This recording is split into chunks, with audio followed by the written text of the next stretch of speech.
Hi, my name is Matt, and I work with YSI. Today, I'm going to be showing you how to set up and take down the YSI 2300 Stat Plus.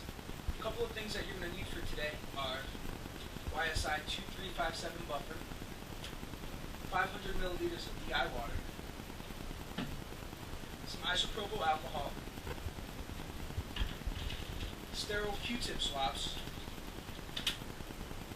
sodium chloride solution, 2747 calibration standard, and you'll also want to make sure that you have some linearity standards. This is the YSI 2300. You open the machine up and you look inside. You got your calibration standard, your waste bottle, and your buffer. To change the calibration standard, it's very simple.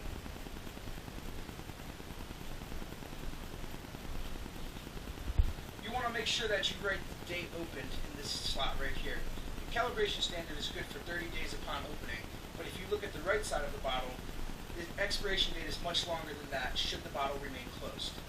This bottle expires in June 2016, almost a year from now. I've gone ahead and attached a new bottle of 2747 Cal Standard with today's date, August 19, 2015.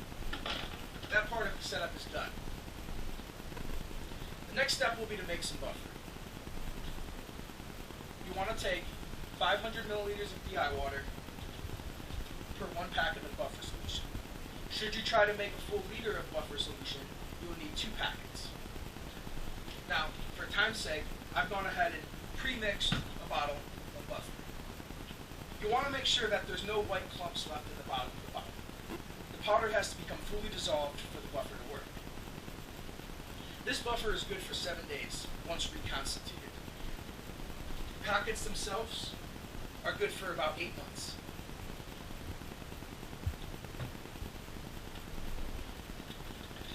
Now, I'm going to empty last week's batch of buffer. It's a good idea to get in the habit of changing the buffer on a Monday or a Friday at the end of every week. That way, you remain consistent and you ensure that you're always dealing with buffer that has not expired. The buffer is non-hazardous. It can be poured directly down the sink.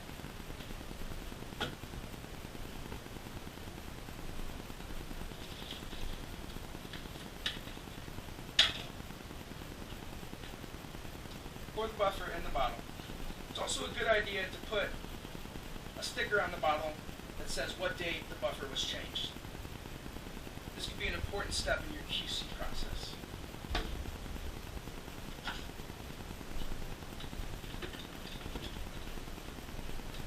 It's also important to make sure that the lines are assigned to the appropriate pumps. The buffer pump is the rightmost peristyle pump, and you'll want to make sure that the white clear line going from the top of the bottle follows that white pump all the way up to the module. The calibration standard bottle will have the leftmost peristyle pump. It's important not to get these lines mixed up. So now that we've got the new calibration standard, an empty waste bottle, and some fresh buffer, let's go ahead and change the membranes. To change the membranes,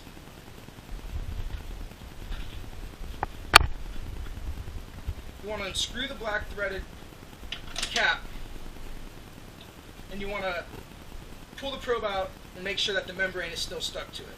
If you don't see a membrane, it's important to check the chamber to make sure a membrane has not gotten stuck in the module. This happens a lot, and it will produce faulty results and your machine won't calibrate. I can clearly see that the membrane, which is indicated by the red ring, is still on the probe. To remove this, you want to use a Kim wipe and slowly pry the membrane off the head of the probe without scratching the platinum dot. If that platinum anode gets scratched, the probe head will need to be replaced, and this can be very costly.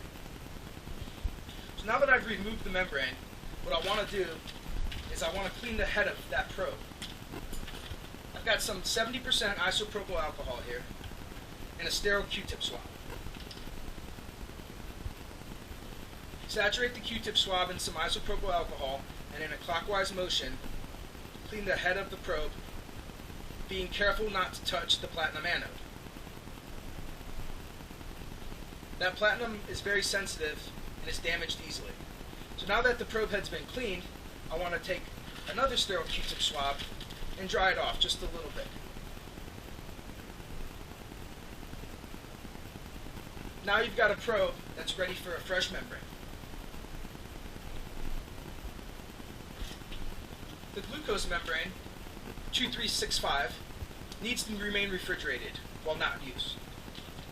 After getting the membranes from the refrigerator, you want to pull out the plastic assortment of lots. There's 4 membranes in the.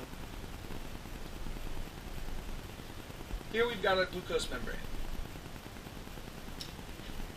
Now, with the sodium chloride,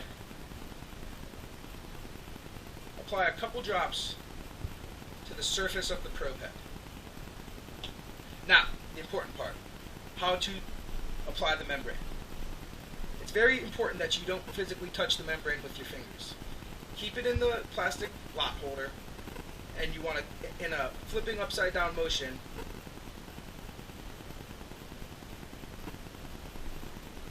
let the membrane drop onto the probe head. If it's not lined up perfectly, that's okay. Use the plastic to push the membrane into place, and then the flat edge of the plastic to snap the membrane down. You should hear some kind of click, indicating that it's been inserted correctly into the probe head, and you're now ready to insert it into the module.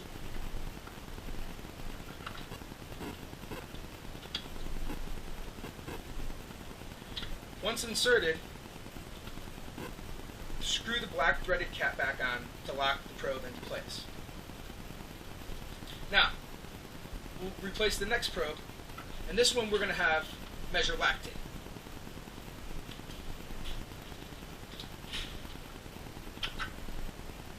So, once again, remove the membrane, and then you'll want to go ahead and clean that surface with some isopropyl alcohol, just like we did for the black probe. The probe on the right is known as the white, and the one on the left is the black. This is important when setting up the chemistries to be run on the instrument. So, after cleaning the surface with isopropyl alcohol and lightly drying it,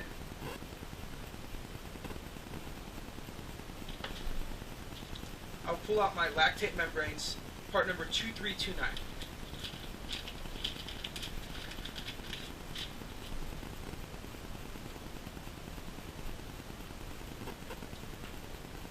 Once again, 3 drops of sodium chloride solution,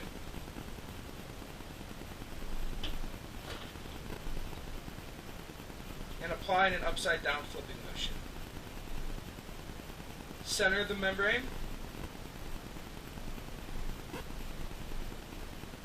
and lock it into place. It's important not to scratch that film. All pressure should be applied to the rubber part of the membrane. Then, I will lock my probe into place.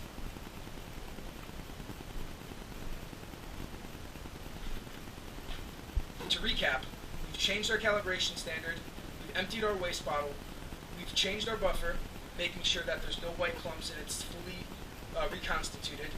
We've checked our lines going from our cal bottle and our buffer through the Aristotle pumps to the module. We've cleaned the probe heads and applied brand new membranes. The glucose membrane is good for 21 days. The lactate, 14. Now, let's get this instrument running. So, by the time you power up your instrument, and you've got fresh calibration standard and fresh buffer, you'll be prompted to this screen. You'll have 3 options: run, standby, and menu. You'll want to select menu, and you'll want to go to service. The first thing you want to check is the sipper alignment. So press option 1. If you observe, by pressing 1, I can lower the sipper. You'll want to make sure that the sipper needle is just above the metal cone and that the alignment is right. So fine, just fine. Next, I want to service my pumps. The buffer solution will travel from the buffer bottle through this clear line, through the Aristotle pump, into the module. It's important to flush the module with buffer each time you change the membranes. You'll also want to make sure that buffer is overflowing into the module, and once that happens, you know you've primed your buffer line. It's important to prime both the buffer and the calibration line each time you change the buffer and the calibration standard. So I will prime the buffer line one more time to ensure that buffer is reaching the cone head, which it is based on the overflowing from the cone, and I can stop that process. Now I'll flush some calibration fluid. You'll be able to watch the calibration fluid travel up the line through the peristyle pump into the module. And once again, once you see fluid going through the module, that's a direct indicator that you have calibration fluid in the cal well.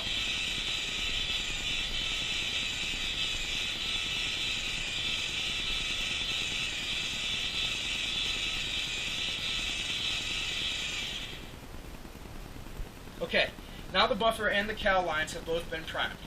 The fourth option you'll want to check is your stir speed. If you look at the module, you can see the stir bar spinning. Most people think, since it's not spinning fluidly, that it needs to speed up or slow down.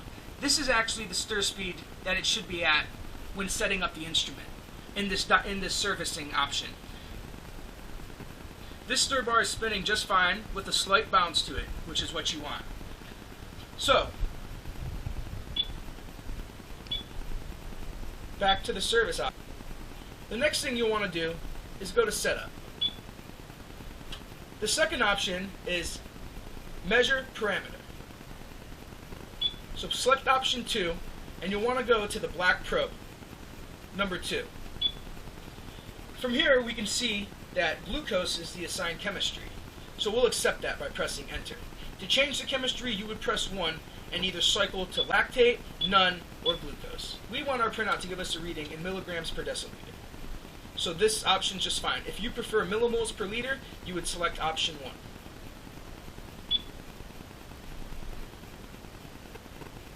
Now we will select option number 3 to change the chemistry for the white parameter.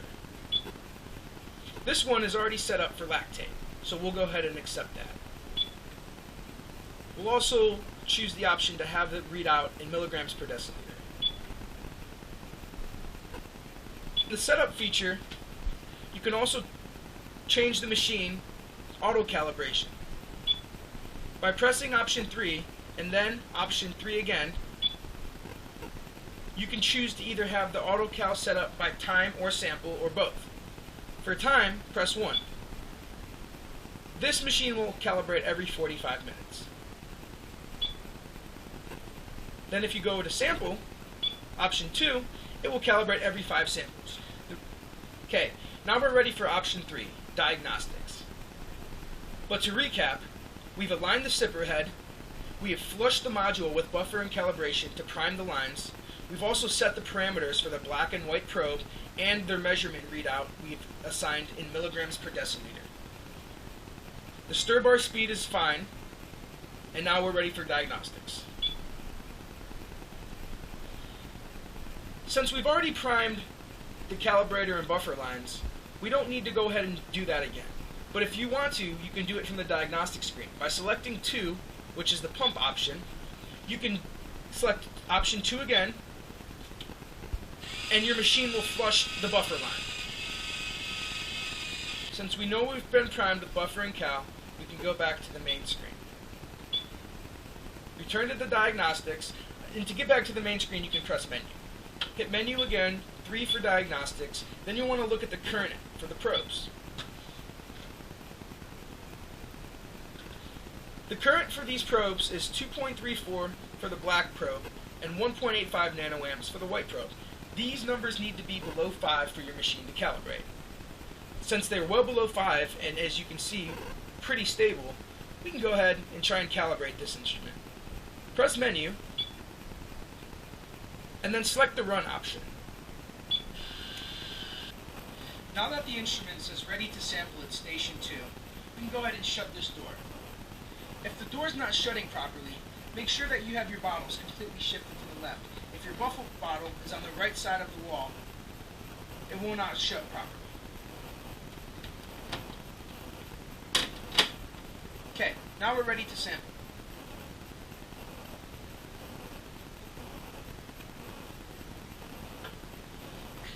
I've prepared a solution of 900 milligram per deciliter linearity check. This is available from YSI directly, and it is the 1531 standard for the glucose linearity check. Now that we're ready to sample, based on the Ready to Sample at Station 2 screen, you can go ahead and shut this door. Make sure that the buffer bottle and the other bottles are pushed far to the left so that the door can close properly. To sample at Station 2, press Sample and enter a sample ID number. This can be a lot number, or this can be a number that you make up at your site, just to help keep track of which numbers on the printout represent which samples. So in this case, we'll use the number 1.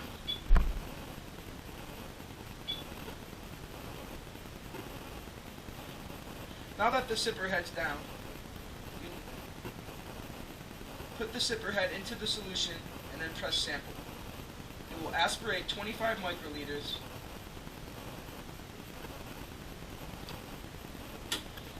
and take it back to the module. Ensure that the sipper needle is going into the sample cone chamber. In a minute, we should have our result.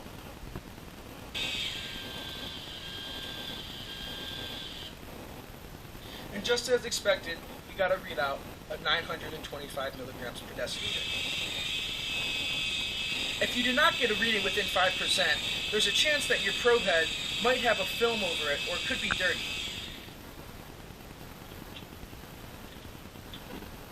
The next part of this demonstration will go over how to properly take down the instrument. Once you're done using the instrument, you want to put it in standby by pressing the standby key. Once the instrument is in standby mode, go ahead and press standby again for the takedown purposes. It'll say, do you wish to exit standby? You'll say yes, and this does not mean it's entering run mode. This is so we can service the machine and we can empty out the lines from any calibration fluid or buffer when getting ready to box this instrument up and send it in for servicing or storage. So we'll go ahead and press standby and then 2 to exit standby. Enter. Now you'll want to select menu, go to diagnostics, select 2 for pump, and then what you want to do is take the calibration standard first, disattach the clear tubing, and press 3 for cal.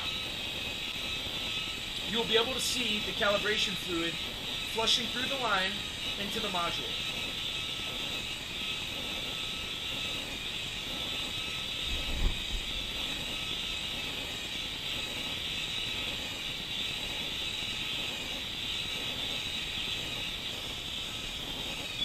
After about 30 seconds, the line should be cleared of any calibration standard and just have air refill. Next will be the buffer. So repeat the same process. Select 2 for buffer, but first make sure that you have disattached the clear tubing from the metal prong sticking out of the buffer bottle. Go ahead and press 2.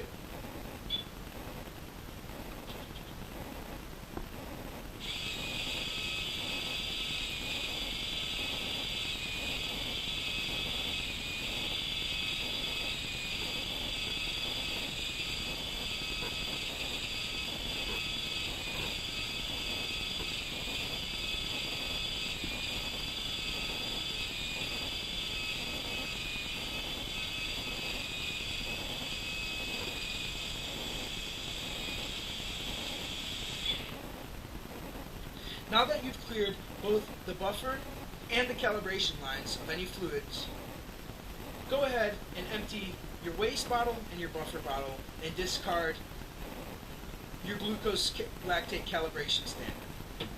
If the machine is to remain hooked up and in standby at a site, then it is okay to leave the lines with fluid in them. The machine in standby mode will continuously flush buffer to keep the membranes moist and keep the machine in line for calibration. A couple things to remember when taking down the instrument. If you are sending the instrument directly to another site to be put in use within a week from the time you unplug the instrument, then you can leave the membranes on. Should you be sending the instruments back to a storing center where they're to be out of service for over a couple weeks period of time, then you'll want to make sure that you take the membranes off the probes and that you also flush the lines, the buffer and calibration lines, with not only isopropyl alcohol first, but buffer as well. You'll want to flush the isopropyl alcohol for about 2 minutes, and then you'll want to flush the buffer for about 4 minutes. This will help ensure that the lines have been cleaned and that there is no residuals remaining in the line. I hope you've enjoyed this demonstration, and please feel free to reach out to your nearest YSI representative for any questions.